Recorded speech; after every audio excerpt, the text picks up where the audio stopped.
Hello, welcome to the last day of the daily league reveals. Sorry I missed yesterday, but I feel like there's not a lot I can say for yesterday's reveal anyway, to be honest. But I will talk about it, of course. So yesterday's reveal was the Ruinous Powers relic. If you don't know, the Ruinous Powers were originally a new prayer book that was pulled as a Desert Treasure 2 reward. They ended up scrapping it because they couldn't figure out how to balance it with the regular prayer book, but now they're putting it in the league as a relic choice instead. And no, this isn't to test it out and add it to the main game later. They confirmed they don't have any plans to add it to the main game and already beta tested it, but I think it could be really fun in leagues. This relic will give you an item that allows you to switch to the Ruinous Powers prayer book whenever you want. This doesn't require the desert or have any other requirements, it's just a relic on its own. I can't confirm all the prayers in the relic will be the ones that were pulled, and we won't know for sure until a couple hours before the league is released. But here is the prayer book that was pulled. There were also some scrapped prayers from before, but I doubt those will be added.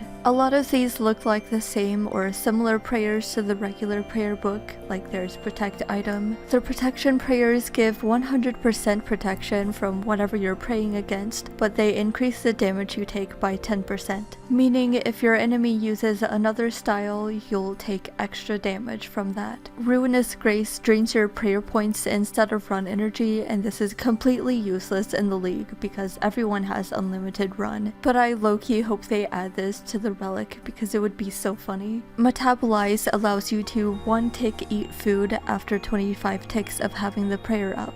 This could be really good with the Weapon Master relic because you can heal faster and continue speccing. Rebuke increases recoil damage by 50%, which I assume means you need to have a Ring of Recoil or Suffering or Vengeance for this to work. But it increases the damage you do on enemies with the recoil effect. Fumous Vow guarantees poison with weapons that have the chance to poison, so this works with Blowpipe, Trident of the Swamp, or any weapon that has poison added. The highest stat boosting prayers on the regular prayer book are Piety, Rigor, and Augury. Piety requires Kandrin, and the other two you have to grind out in the Chambers of Zarek. The Ruinous Powers has similar prayers with even better stats and completely eliminates the need to go out of your way for Piety and the raid prayers. There's also the Intensify prayer, which gives a 40% accuracy boost in all attack styles, but the other 3 prayers will usually be better because of strength and damage. Side note, I think it would have been really cool if there were 3 relics that gave a few new prayers instead of just 1, but I do think Ruinous Powers will probably be pretty balanced with the others in its tier. And yeah, they just posted all of the actual relics today, but we don't know what all of them do. I'll talk more about that later. Another thing we found out yesterday is that there is a cooldown timer for last recall. And yes, I found out that it is pronounced recall.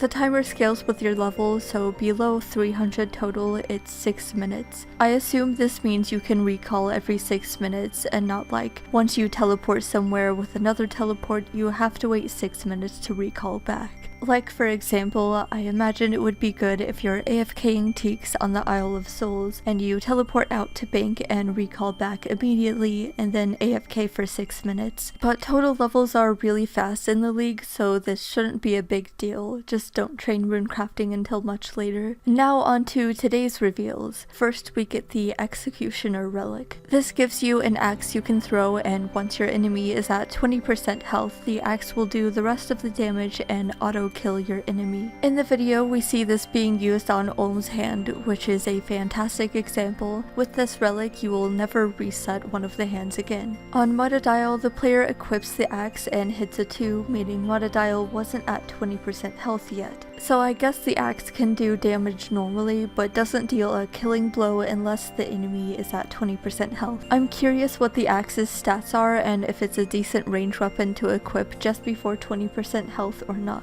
For bosses that have an enrage phase at the very end, you could completely skip it with this, such as Warden, Nex. You could even skip healers as Zuck. It's been confirmed you can actually use this in Gauntlet, along with the Guardian relic, even though it's an item and normally you can't bring outside items into the Gauntlet. So as you can see, this relic is very powerful and makes certain bosses a lot faster and easier. However, this isn't the best in all scenarios. If you PvM in a team, only one of you will need to have the Executioner relic. It really depends on your playstyle because it can be intense having to watch for when you're at exactly 20% health and switch to the axe. Also, this is a ranged weapon, and although it is powerful, it is still affected by immunities like an enemy praying against ranged attacks. So in the gauntlet, you would have to get unleft to another prayer before dealing the final blow. I wouldn't recommend this relic if you're a new PvMer for these reasons, but especially because it's not really good for learning mechanics at bosses because it makes you skip the last phase entirely at bosses with an enraged phase. So if you're already a skilled PvMer and plan on doing bosses with high health or a nasty final phase, this is probably a good choice. In the old school RuneScape stream today, we got to see all of the relic choices and their names but not descriptions. So a lot of these we still don't know what they are, so you might want to hold off from completely planning your relics until later, but a lot of these we can at least guess what they do.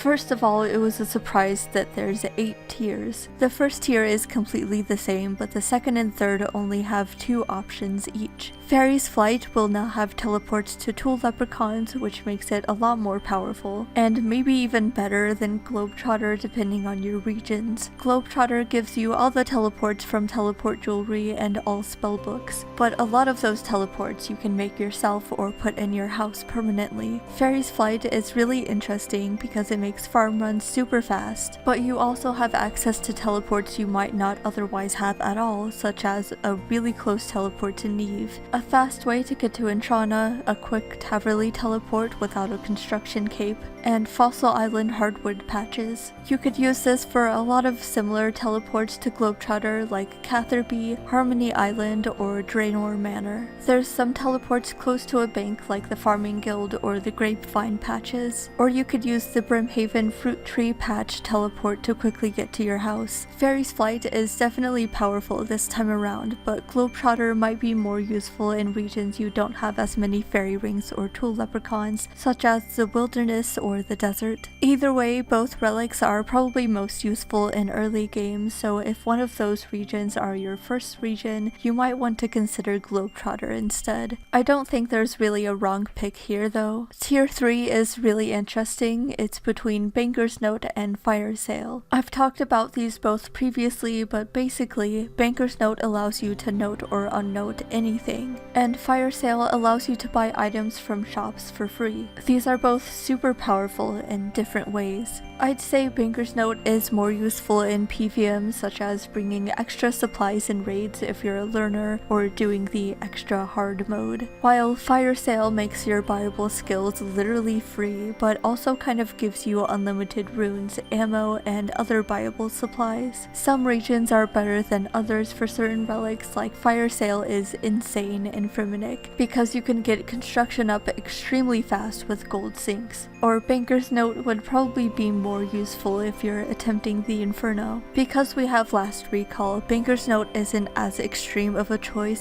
so I think it's about equal with Fire Sale, and mainly just depends on what else you're picking, like what regions you're going with and even what relics. If you pick Endless Harvest, you really don't need Banker's Note as much, but if you pick Production Prodigy or Trickster, it might be annoying to train AFK gathering skills and having to constantly bank your stuff. In Tier 4, we have the Combat Relics, which I've talked about in a previous video, so I won't go over them again. Tier 5, we don't know the features of each relic, but we can probably guess what they're like based on previous leagues. Treasure Seeker was a past relic that boosted clue scroll drops and made them have the lowest number of steps possible for their tier. Bloodthirsty is a new one, but looks like it has to do with Slayer or PvM. In the past leagues, there's usually been a Slayer relic in the same tier as the Clue one, and Infernal Gathering was a past relic that automatically processed items with certain activities. It would act like a free infernal axe, pickaxe, and harpoon. So it would burn your logs as you chop them, smelt ores as you mine them, and cook food as you fish it. This makes fire making, smithing, and cooking totally totally AFK, which works pretty well with Endless Harvest since it auto-banks all the things you get. Apparently these relics will be boosted or changed somehow, so they're not the exact same as in previous leagues. I don't think they'll be changed a ton, so it's safe to say your tier 5 choice really just depends on your playstyle, and probably also depends on your other relic choices. Tier 6 has the Ruinous Powers relic we saw yesterday, which we know is combat related, but the other two relics in this tier look like they're for skilling. Equilibrium we've had in previous leagues, it basically just gives you bonus XP as you gain XP. Farmer's Fortune is probably similar to the Botanist relic, which made your crops grow faster, multiplied your harvested resources by 2, had a high chance to save your secondaries when making potions, and made your stat boosts permanent. This makes less sense with Production Prodigy because that relic gives you a 25% chance to make extra potions, but I guess if you have the Weapon Master relic, you might need a ton of brews. Again, the relics in this tier that are familiar will probably be boosted or changed compared to how they were in previous leagues. Tier 7 and 8 look like all combat relics. In Tier 7 we have 2 new relics and the Weapon Master relic. Soul Stealer looks like probably some type of life leech relic, meaning it probably heals you as you do damage to enemies. The icon looks similar to Fast Metabolism from Shattered Relics, which increased your hit points regen by 4. And Berserker might be something similar to Knife's Edge, so it would increase your damage the less hit points you have. And Tier 8 we have Executioner, Undying Retribution, and Guardian. Again, it really just depends on playstyle. I'm personally probably going with Guardian because there's only a few bosses in my region Executioner would be better on. But I don't really like intense gameplay and want to actually learn the bosses. Undying Retribution just doesn't sound like it would be that useful to me, but we don't know how long its cooldown timer is, so maybe it's better or worse than we think. Also, in case you were wondering, it doesn't work on Zuck because he's too far away to get hit by the attack you do when you die, but it could still be good in the Inferno as a revive. Anyway, that's it for this video. I'm sorry if I missed any information, but I tried to cover as much of the important stuff as I could without making this video super long. I'll see you gamers in the Trailblazer Reloaded League.